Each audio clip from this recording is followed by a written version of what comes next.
Welcome to Donmar TV News Channel. Naniniwala naman si dating Senador Bongbong Marcos na magkakaroon ng substitution sa presidential candidate ng administrasyon bago mag-November 15. Sa panayam ng DZRH, sinabi ni Marcos na matunog na magkakaroon ng substitution at posibleng si Davao City Mayor Sara Duterte Carpio ang magiging manok ng PDP laban sa pagkapangulo at papalitan nito si Senator Ronald Bato de la Rosa.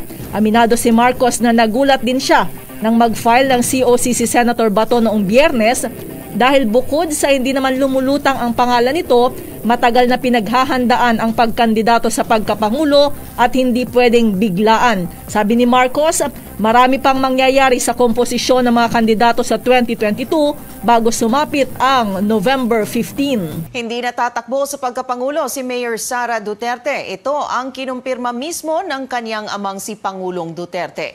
Sa isang eksklusibong panayam sa isang TV network, paulit-ulit na rin daw sinasabi ni Sara na wala talaga siyang planong kumandidato sa pinakamataas na posisyon sa bansa. Nabanggit din ni Duterte na last minute na napagdesisyonan ng kanilang paksyon sa PDP laban na maghain ng kandidatura si Senador Ronald de la Rosa para sa pagkapangulo. Sa panayam sa CNN Philippines kay de la Rosa noong Biyernes, sinabi niyang matagal na silang ikinokonsidera ng partido pero wala pa nga lang aniyang desisyon kung sino sa mga pinagpipilian ang magiging standard bearer. Ilalabas na ng kampo ni Vice President Leni Robredo sa pagpasok ng Linggo ang kumpletong listahan ng senatorial slate ng kanilang hanay. Ayon kay Attorney Barry Gutierrez, spokesperson ni VP Robredo, iaanunsyo nila ang iba pang makakasama sa tiket ng Vice Presidente. Una nang kinumpirma ni VP Leni na mapapabilang sa kanyang senatorial lineup si Akbayan Senator Risa Hontiveros, Senator Leila de Lima, former Senator Antonio Trillanes IV, human rights lawyer Chel Jokno at former Ifugao Representative Teddy Bagilat Jr. At si Robredo ay tatakbo nga bilang independent candidate habang ang kanyang VP naman na si Senator Kiko Pangilinan ay tatakbo sa ilalim ng Liberal Party. At aktor na si Jake Cuenca, huli matapos tangkaing takasan ang nabanggang sasakyan. Nasangkot sa isang insidente naman ang aktor na si Jake Cuenca nang mabangga niya ang isang police mobile unit sa Mandaluyong City kagabi. Pero imbes na tumigil, tinangka pa umano niyang tumakas. Binangga ang isang steel barrier at nilagpasan ang isang checkpoint. Hinabol siya ng mga pulis at pinaputukan ang gulong ng sasakyan pero tinamaan ng ligaw na bala ang isang delivery rider na ngayon nasa pagamutan. Inimpound na ang kotse ni Jake habang inihahanda ang reklamong isasampa laban sa kanya. Lawakan niyo po at mas maging mapanuri kayo base sa tamang batayan. Hindi lang ho yung kasi nakita nyo namimigay at dun sa iba sa inyo na oo, mabait ka, nararamdaman mo, tulungan mo yung kapwa mo, okay yan. Okay yan. Pero pag dinala mo yan sa gobyerno, yung sistemang yan hindi ho uubra. You will be surprised. Hindi ho pwedeng ganon. Kaya napapansin nyo bakit nilagi sinasabi ang bagal ng kilos ng gobyerno. Why? Because of the bureaucracy. Yung bureaucracy na yan, wala ho tayong magagawa dyan. Bakit nagkaganon? Tanungin nyo ang bawat yung niluluklok na lawmaker. So it's really very complex. So ako lang ang nakikiusap, kung ang linya mo ay hindi naman governance, magkaroon ka ng konting humility na magtanong ka at buksan mo ang isip mo doon sa mga taga rito. Ako nga nung dumating ako rito, nagulat talaga ako eh. Nagulat ako. So, wag niyo hong ibase yung pinipili niyo. Kagaya ako, I appreciate Manny Pacquiao's declaration. Mabait siya talaga. Na-meet ko na yan. Mabait yan.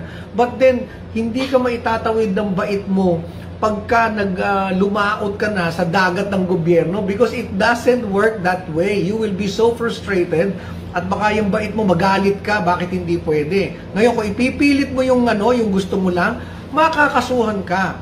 See? I really hope, ito lang ang pinakikiusap ko sa inyo. Huwag po kayong magbakbakan dito kung sino si kulay pink, kung sino si kulay pula, kung sino si kulay green. Ako ang pipiliin ko talaga. Una, tama kayo, yung talaga, yung dibdib niya for service. Yung bang hindi siya alam mo, ang totoong public servant, nakakalimutan niya na pag tumulong siya, Actually, pag pinasalamatan siya, hindi nga niya alam kung sino nagpapasalamat kasi tapos na yung trabaho niya. Pag tumulong ka, yun na yung kasiyahan mo. Hindi sasama ang loob mo. Kunyari, hindi ka nagpasalamat o kaya hindi mo natulungan sa pangalawang beses, inaway ka na. Tutulungan mo pa rin yun. Ganun ang public service. Walang thank you yan. At huwag ka sasamaan loob pag hindi ka pinag-thank you. Kasi your job as a public servant, hindi kasali yung hindi kasali yung nagte-thank you. Ako, I tend to support a candidate na una, sa pananaw ko, nakakambyo to, nakagear ito towards totoong public service. Makikita nyo naman ano yung laglag yung video mo? Naglalag. Naglalag. Yung mga ganyan hindi ko na alam ano yan, isipin yan. Kasi hindi naman ako may-ari ng Globe at saka ng Converge. Okay? So, ngayon malalaman mo yung talagang nagsisilbi. Pag nakikita mo talaga, nai-implement niya. Alam mo, bawat sa proyekto ng gobyerno, ang hirap hong i-implement niyan. Maniwala kayo. Kaya dito kay Art Tugade, tsaka kay Mark Villar, sobra akong saludo dyan. Ang hirap ho nung ginagawa niyan. It's not just about building. Yung proseso, how you can even start to build. It's extremely challenging. So, next. Kung ito ay meron ng experience sa government. Kasi magugulat yan. Kunyari sinabak mo nito. And mind you, I am working with true workers in government. Ito yung mga inuban na sa sistemang ganito. Ilang presidente na po ang dinaanan nito. So, bihasang-bihasa nito. Ngayon, tanungin nyo sila. Kung ako kahit kailan nagmarunong pagka sila ang kasama ko. Kahit mas mataas, alam nyo, ito honestly, pag sila ang kaharap ko, nahihiya ako kapag yung mas mataas pang katungkulan ko sa kanila. Kasi nga ako na-appoint. Sila, mga career officials to That's why I always call them sir and ma'am to express my respect. Sa experience. Now, saan ngayon papasok yung galing mo? Pag inaral mo yung sistema, aralin mo yung sistema, and then i-analyze mo. Huwag kang magbibigay ng rekomendasyon mo kung binase mo lang yung binase mo lang rekomendasyon mo sa feelings mo. Hindi po ganun yun. Saan mo ba ibabase ang pagpili mo o paano mong nalalaman na magiging mahusay ito yung iboboto mo? Ito lang. Padalas sa sinasabi, ang naririnig ko o ang napapansin ko ay kasi mabait siya. I have news for you. Hindi mo pwede ang basta mabait kapag ikaw ay papasok sa government. Isa lang component yan. Yung kabaitan mo at kagandahan ng puso mo, kailangan it is strong enough for you to penetrate the bureaucracy of government. Una, kailangan maintindihan mo kung paano to. Diba? Ang dami kong kaibigan na kunyari lalapit sa akin, nagugulat sila sa pinapaliwanag ko na hindi pwede yung ganyan. Hello Luigi, hello Evelyn, naman to, follow, like, and share. Follow, like, and share, follow, like, and share. Si Sir Warren Miklat, hello sir. Kagaya niyan. Si Sir Warren Miklat, kasama namin sa DOLE, siya ang the brilliant head natin sa finance. And alam nyo bakit ito komplikado?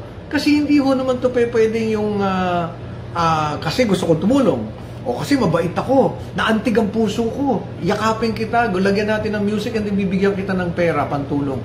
Naku, sir, mga ma'am, naku po, ang layo-layo ng pananaw nyo sa tunay na kalakaran ng gobyerno. Kaya, ito lang ang pakiusap ko.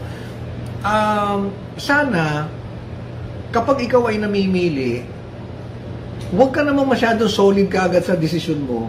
Kung ang pinagbasihan mo lang, yung kwentuhan ninyo ng mga taong hindi rin naman tagaloob ng government, wala rin masyadong alam kung paano ang machinations ng government. Kasi baka mamaya, yung i-recommenda mo, pagtungtong dito, yung kabaitan niya, malusaw. Kasi magugulat siya na, paano ito? For example, at saka, ang basihan nyo naman pong gawin, hindi lang yung nagbibigay, maniwala ho kayo, hindi yan magagawa kung nakapasok yan dito. Ang katangi-tangi makakagawa ng ganyan, kung meron, yun ngang presidente, may Presidential Social Fund yan from PAGCOR. Hindi pa rin niya pwedeng basta magawa yun ng, sige, bibigyan kita. Yung bibigyan mong yan, kunyari, binigyan mo isang ospital, ha? Yung ospital, bibigyan mo, ha? Makinig kayo mabuti sa akin, ha? For example, sinabi ni Presidente, okay, bigyan mo ng 100 million, for example, si PGH. Sa salita niya po, binigay yon. Pero pagka nilatag na po yung pamantayan kung paano gagastusin yan, merong magugulat kayo, merong mga hindi pwedeng gastusan yan. Bakit? Kasi ganun ho ang gobyerno. Kaya yung mga nire-recommenda ninyo,